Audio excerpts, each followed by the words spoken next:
आलसी गधे की कहानी। एक गांव में नमक का व्यापारी रहता था। उसके पास एक गधा था। व्यापारी रोज अपने गोदाम से दुकान तक नमक ले जाने के लिए गधे का इस्तेमाल किया करता था।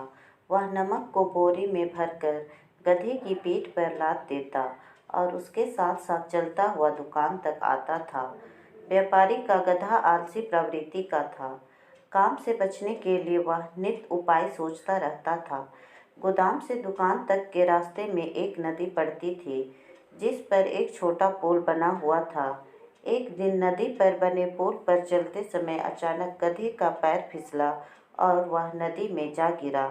नदी के पानी से नमक की बोरी भीग गई।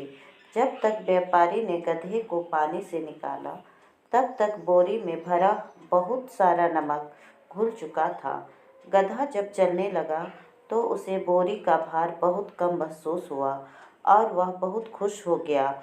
उसने सोचा कि अपने ऊपर लदा बोझ हल्का करने का ये बहुत बढ़िया तरीका है। अगले दिन वह जानबूझकर नदी में गिर पड़ा। नमक पानी में घुल जाने से बोरी का वजन फिर कम हो गया।